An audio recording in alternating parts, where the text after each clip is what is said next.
बिल्लाहि मिनश्शैतानिर्रजीम बिस्मिल्लाहिर्रहमानिर्रहीम। हम एक बात का जायज़ा लेते हैं। उमूमी तौर पर ये कहा जाता है कि एटीएस्ट यानी मुनकरीन खुदा अल्लाह ताला का इनकार इसलिए करते हैं कि उनके पास साइंस है और उनके पास फ़लसफ़ा और अक़ल है। अक़ल, फ़लसफ़ा और साइंस की बुनियादों पर वो अल्लाह ताला के वजूद को मानने के लिए तैयार नहीं। और आम लोगों में ये तासर बहुत ज़्यादा है और अहले मज़हब से अल्लाह तबारक व तआला के वजूद के बारे में यही तकाज़ा और मुतालबा किया जाता है कि अगर अल्लाह ताला मौजूद है तो साइंस की कोई दलील पेश की जाए, कोई अक़ली और फ़लसफ़ी बुनियादों पर अल्लाह ताला के वजूद को साबित किया जाए। तो आज हम इस बात का तज्ज़िया लेते हैं कि आया खुदा का इनकार और अल्लाह ताला के वजूद का इनकार ये साइंसी बुनियादों पर है या अक़ल और फ़लसफ़ा की बुनियाद पर है, या इसकी वजह और बुनियाद कुछ और है। तो हम सबसे पहले साइंस के बारे में बात करते हैं। साइंसदान खुद इस बात के मोतरफ़ हैं कि साइंस बावजूद बहुत वसी होने के साइंस का जो दायरा है वो बहुत महदूद है। बहुत सारी चीज़ों तक आज तक साइंस नहीं पहुंच सकी। साइंस और साइंसी तजुर्बात के तहत जो चीज़ें दाखिल हो सकती हैं, यानी जो चीज़ें साइंस का अपना मौजू हैं, तो अपने मौजू को आज तक साइंस नहीं समझ सकी। इसी तरह अक़ल और फ़लसफ़ा, ये बात भी यकीनी तौर पर मानी जाती है कि अक़ल का दायरा भी बहुत ज़्यादा वसी होने के बावजूद अक़ल भी महदूद है। अक़ल का दायरा भी महदूद है, बल्कि अक़ल और फ़लसफ़ा के मौजू के तहत जो चीज़ें दाखिल हैं, अक़ल आज तक उसकी हकीकत नहीं बता सकी। पहली बात कि साइंस वसी होने के बावजूद महदूद है और अपने मौजू के तहत जो चीज़ें दाखिल हैं, साइंसी तजुर्बात के तहत जो चीज़ें लाई जा सकती, उन चीज़ों की हकीकत और उन चीज़ों की मार्फत आज तक साइंस दुनिया को नहीं करा सकी। मसलन ब्लैक होल को लीजिए। साइंसदान आज तक इस तहकीक में हैं कि ब्लैक होल की हकीकत क्या है, हालांकि इसका ताल्लुक मादी चीज़ों से है, मादी दुनिया से है। मादी चीज़ों और मादी दुनिया के अंदर दाखिल होने के बावजूद, साइंस के मौजू के तहत होने के बावजूद ब्लैक होल की हकीकत साइंस आज तक नहीं बता सकी। साइंस इससे कासर है। इसी तरह बहुत सारी मिसालें दी जा सकती हैं। हवा है, वो एक हिस्सी चीज़ है। हवा जब चलती है हर एक को महसूस होती है, लेकिन आज तक हवा का रंग किसी के मुशाहिदे में नहीं आया और साइंस ने कोई ऐसा आला आज तक नहीं बनाया कि साइंस जिसके ज़रिए हवा का रंग, कलर देखा जा सके। इसी तरह माजी एक हकीकत है, फ्यूचर मुस्तकबिल एक हकीकत है, लेकिन साइंस इस बात से कासर है कि वो किसी शख्स को माजी लुटा कर दे दे। और इसी तरह साइंस इस बात से भी कासर है कि इस बात से भी आजिज़ है कि उसके पास में नहीं है कि किसी को वक्त से पहले उसका फ्यूचर मुस्तकबिल उसको दिखाए। तो वक्त की हकीकत, वक्त जो गुजर गया, साइंस के बस में नहीं है कि वो किसी को माजी लुटा कर दे दे, किसी को आइंदा मुस्तकबिल पहले से दिखा सके कि तुम्हारे साथ ऐसा ऐसा होने वाला है। इसी तरह इंसानी जिस्म दो चीज़ों से मुरक्कब है। एक इसका जिस्म है और एक उसकी रूह है। इंसान के जिस्म के अंदर रूह है। रूह की हकीकत आज तक साइंस नहीं बता सकी, बल्कि नफ्स और रूह तो आज तक साइंस का मौजू तक नहीं बन सका। साइंस ने इसको आज तक मौजू ही नहीं बनाया।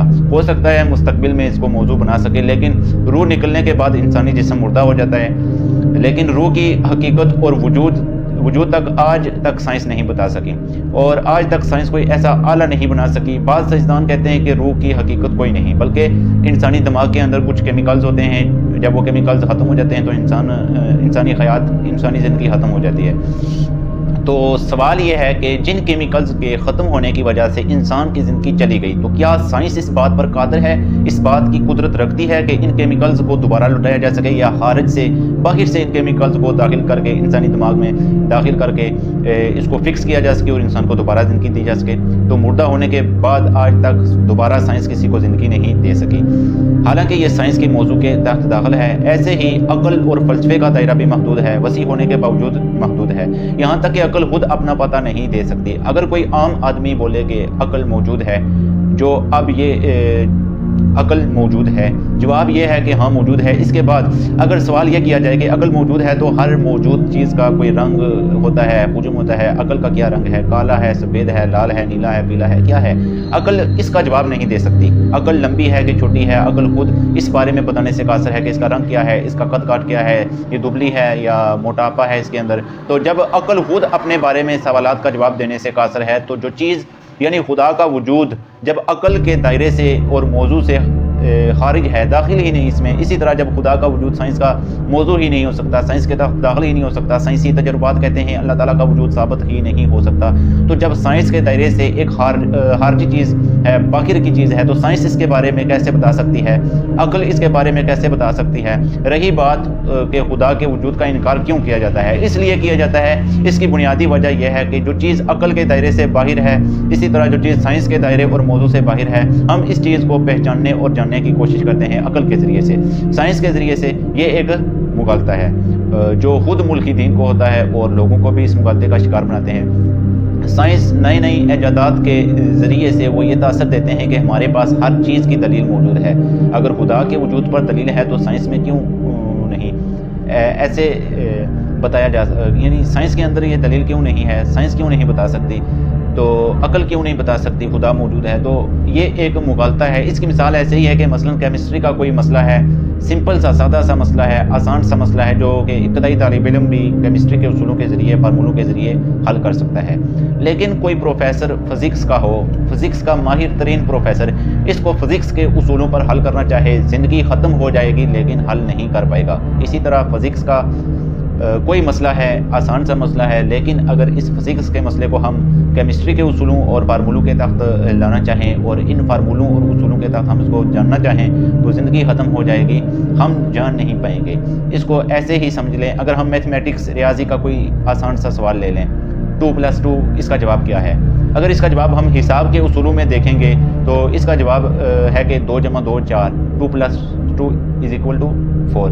اس سوال کا آسان سا جواب ہے، لیکن اگر 2 + 2 کو ہم کسی انگلش کی ڈکشنری میں دیکھنا چاہیں اور اس کا جواب ڈھونڈنا چاہیں تو دنیا بھر کے انگلش کی ڈکشنریاں آپ چھان لیں، اس پہ دماغ لگائیں، زور لگائیں، انگلش کے کسی پروفیسر سے اس کا حوالہ پوچھیں تو وہ کسی انگلش ڈکشنری میں آپ کو اس کا جواب نہیں ملے گا۔ ایسے ہی اگر ہم آسان سا لفظ ہے کہ پنکھا، اس کو انگلش میں کیا کہتے ہیں، اس کا جواب آپ کو عام ڈکشنری سے مل جائے گا، انگلش کی ڈکشنری سے، لیکن اگر پنکھے کا معنی آپ ریاضی میں ڈھونڈنا چاہیں کہ اس کا نام کیا ہے اور آپ میتھمیٹکس کے اصولوں اور اس کے قواعد اور قوانین میں اس کو حل کرنا چاہیں تو دنیا میں کوئی ایسا میتھمیٹکس ایجاد نہیں ہو سکا یعنی یہ ٹرانسلیٹ کر سکے، کسی لفظ کا معنی بتا سکے، لیکن اگر کوئی ایسا کرنے پر لگا رہے تو دنیا اس کو عقل مند نہیں سمجھے گی۔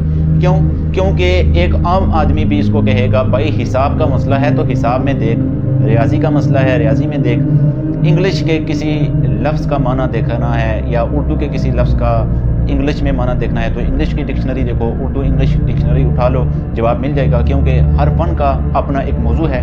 ایسے ہی اللہ تبارک و تعالیٰ کا وجود ہے کہ اللہ تعالیٰ کا وجود ہے کہ نہیں، یہ سائنس کا موضوع نہیں ہے۔ اگر سائنس اللہ تعالیٰ کے وجود کا پتہ نہیں دے سکتی تو انکار بھی نہیں کر سکتی۔ عقل اگر اللہ کے وجود کو پانے سے قاصر ہے تو عقل عاجز ضرور ہے لیکن انکار نہیں کر سکتی۔ یہ انکار کرنا یہ ان کا خود ساختہ نتیجہ ہوتا ہے کہ سائنس کے اصولوں کو لے کر ہم خدا کا پتہ لگاتے ہیں، فلسفہ اور عقل کے اصولوں کو لے کر ہم خدا کا پتہ لگاتے ہیں، اور اللہ کا وجود اس کے موضوع سے خارج ہے۔ نہیں ملا تو ہم نے بول دیا کہ بھائی نہیں ہے، خدا موجود ہی نہیں ہے، نعوذ باللہ۔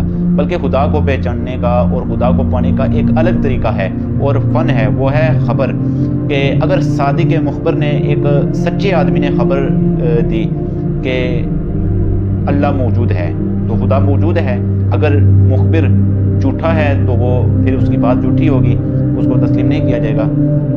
تو خدا کو ہم سائنس میں نہ ڈھونڈیں، خدا کو ہم عقل اور فلسفے کے قوانین میں، اصولوں میں، فنون میں نہ ڈھونڈیں، اس لیے کہ اس کے موضوع سے ہی خارج ہے۔ مغالطہ یہی ہوتا ہے۔ تو ہم ملحدین کو یہ دعوت دیتے ہیں کہ آپ جس چیز سے متاثر ہیں، سائنس اور عقل، جب خدا کے وجود کا، خدا کی صفات کا جو موضوع ہے، جو بحث ہے، وہ ان دونوں فنون، ان دونوں چیزوں کے تحت داخل ہی نہیں ہے، اس کا موضوع ہی نہیں ہے، تو خدا را اس سے تھوڑا سا آگے نکلیں، مذہب کا مطالعہ کریں، تمام مذاہب کا مطالعہ کریں، خدا کا وجود آپ کو خود بخود سمجھ میں آ جائے گا۔ پھر کون سا مذہب حق ہے، کون سا ناحق ہے، یہ پھر مذہب کا اپنا ایک دائرہ ہے، لیکن اس دائرے میں داخل ہونے کے لیے سائنس اور عقل کو ایک طرف لے کر مذہب کا مطالعہ کیا جائے گا اور اللہ تعالیٰ کو ڈھونڈا جائے، پہچانا جائے، پھر اللہ کی پہچان کے بعد جو بھی مذہب صحیح لگے، مذاہب کا تقابل کیا جائے، تو پھر صحیح توحید صحیح ہے یا کفر صحیح ہے، شرک صحیح ہے، کیا صحیح ہے، یہ ایک الگ اور اگلا سٹیپ ہے۔ اللہ تبارک و تعالیٰ ہم سب کو اس بات کی توفیق عنایت فرمائیں کہ ہم ہر چیز کو اس کے اصولوں اور قوانین کے تحت حل کریں، اور اللہ تعالیٰ ہم سب کو صحیح علم